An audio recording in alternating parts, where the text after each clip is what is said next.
நம்ம இப்போ அங்கே பெரிய மரங்களை பற்றி நான் சொன்னேன். அது ரொம்ப மனதுக்கு நிறைவாக இருந்து. என்ன அதில் உள்ள ஒரு சின்ன குறை என்னன்னா, அண்ணன் ஃபுல்லாக அலைஞ்சு பார்க்க முடியல. தண்ணி பாய்ச்சி போட்டிருந்தோம், கொஞ்சம் வலிக்கிட்டு அண்ணனுக்கு கொஞ்சம் டிஸ்டர்பன்ஸாக இருந்து, அதனால் அதை மட்டும் ஃபுல்லாக பார்க்க முடியல. இப்போ அதுக்காக தான் ரொம்ப ஆசைப்பட்டு வந்தேன். ஆமாம், பழைய மரங்கள்லாம் சொன்னாங்க. அவங்க கண்ணு திறந்தோட, தம்பி நான் வச்ச மரங்களுக்கு நீங்கள் எப்படி இருக்குன்னு நான் பார்க்கணும், அது உங்களுக்கு எப்படி இதாக இருக்கும், உங்கள் மனசுக்கு சந்தோஷமா இருக்குதா, உங்களுக்கு திருப்தியாக இருக்குது, அதை நான் என் காதால் கேட்கணும் தம்பி, நானே கொண்டு வரேன்னு மெனக்கிட்ட அவங்க கார் எடுத்து கொண்டு வந்து நமக்கு இறக்கி வந்திருக்காங்க. இதில் ஒரு 70 கன்று வாங்கியிருக்கோம். சூப்பராக இருக்குது. கூட 2-3 கன்று ஆனால் எக்ஸ்ட்ரா போட்டு தான் கொண்டு வந்திருக்காங்க. இது கன்றுகள் எல்லாமே சூப்பர். இந்த தரத்தில் வைக்கும்போது தான் மரங்கள் அவ்வளோ தெளிவாகவும்.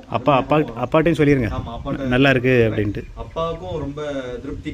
ரொம்ப நன்றி. அப்படியே கவர் பண்ணுங்க, அந்த மரத்தையும் லைட்டாக கரெக்ட் கவர் பண்ணுங்க. இது நம்ம கொஞ்சம் வேற இடங்கள்ல வாங்கி வச்ச மரங்கள். இது வச்சு ஒரு 3.5 வருஷம் இருக்கும். 3.5 வருஷத்துக்குள்ள அந்த இது இல்ல, தோரணம் இல்ல. இது நம்ம மரம் இல்ல ப்ரோ, அண்ணன் தந்தது. இது நம்ம மரம் வாங்கி, அது கொஞ்சம் நாட்டு மரம் தான், ஆனா நல்லா லோக்கல்ல வாங்கணும். அது லோக்கல்ல வாங்கினது தான் நாங்க பண்ண தப்பு. அது பரவாயில்ல ப்ரோ. நான் சொன்ன மாதிரி அந்த வரப்பை கிளியரா எடுத்து செடிகளெல்லாம் களை எடுத்து உழுது விட்டுட்டு ஆட்டு எருது ரெடி பண்ணிட்டீங்கன்னா அருமையான ப்ராடக்ட். சரியா? இதெல்லாம் டெவலப் பண்ணி கொண்டு வந்துடலாம். கண்டிப்பாக. அதுக்கு வந்து அந்த அளவுக்கு ரிஸ்க் எடுக்கண்டாம்.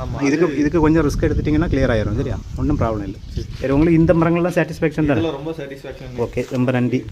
நமக்கு ஆர்கேஜி நர்சரி ஜெயராமன்னாலே என்றைக்குமே குவாலிட்டி தான். Thanks bro, thanks.